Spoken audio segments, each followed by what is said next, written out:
आईचा phone. Hello आई, बरी माय आहेस का? पिंकी बरी आहेस की माय? हा बरी हो माय, तब्येत बरी नाही माय. डॉक्टर रक्त विक्त नाही म्हणून सांगलाय. सारखं चक्कर येऊ राहिली माय. ये नाही गेली शे अगं माय हो पिंकी आई, तू? मी येणार आहे 4 दिवसाला. आई येऊन जाय की माय सासूबाई 4 म्हणाल्या की 8 दिवस. दिवस झाल्याच्या नंतर जा म्हणून. कारण त्या आमच्या नणंदबाई आल्यात ना, होय त्यामुळे त्या म्हणतात की तू 8 दिवस झाल्यावर जा, माझी लेक गेल्यावर जा असं म्हणतात. म्हणून तवा ये तू काळजी तुझी. घे गं आई. होय माय बरोबर होय. काय म्हण नको माय, ये तुला जसं जमन तसं ये माय. आता काय करतोस? हो आई, आय माय येते तब्येत येते. साथ देणं अगं झाली आई, तुला पण माहित आहे ना, माझ्या पण हातचं अगं काय होय माय नाहीये. बरोबर होय. सासूबाई जसं म्हणन तसं करावं लागतं मला. हा आणि त्या नणंदबाई पण आहेत ना आमच्या. हा, त्याच्यामुळे त्यांच्या पुढे आमच्या घरामध्ये कोणाचं काय होय चालत होय. नाही अगं. हा काळजी घे माय, काळजी घे. चांगलं राहाय बरं की. तुला हो जसं आई, जमन येते. तसं. हा घेतो मी बी हो घेतो. आई, हा येते येते. काळजी घे हा. हा घेतो घेतो काळजी घेतो. हो तू बी हो. घे.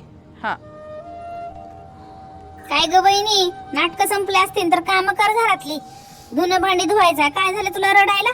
तुझ्या आईचे काय नवीन नाटकं चालू झाल्यात आता? माहेरा जायची नाटकं असतात, नुसते नाटकं करत असते सा. अहो ताई, पण माझी आई आजारी आहे अहो.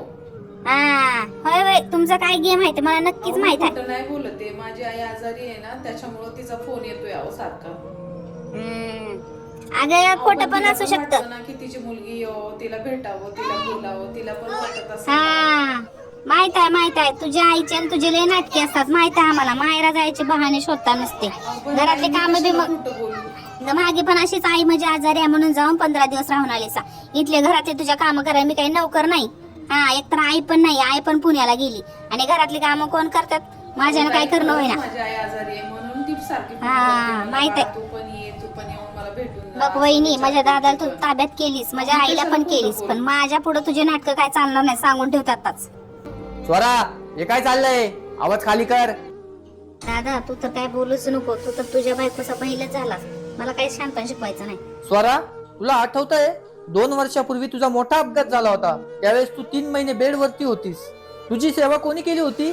तुझे स्वतःचे काम तुला झेपत नव्हती. त्यावेळेस तुझ्या वहिनं तिचा माहेर, तिचे सर्व सण बाजूला ठेवून तुझी आई बनून सेवा केली होती. तेव्हा तर ती तुला देव माणूस वाटत होती, आणि आज जेव्हा ती तिच्या आईसाठी व्याकुळ आहे, मग ती तुला कामचोर कशी वाटू लागली? स्वरा, नाती ही रक्ताचीच नसतात, ती कर्तव्याची पण असतात. आणि तू तुझ्या आईकडे आजच जा, तिकडे तुझी जास्त गरज आहे. सासर हे मुलीचंच घर असतं, पण जे आईने जन्म दिला तिला संकटात सोडून देणं ही आपली संस्कृती नाहीये. स्वरा, नाती ही टोमण्याने नाही तर एकमेकांना समजून घेतल्यावर टिकतात. चूक झाली माझी. मी तुम्हाला समजून घ्यायला खूप उशीर केला. जा तू तुझ्या आईकडे, तुझ्या आईला जाऊन भेटून ये.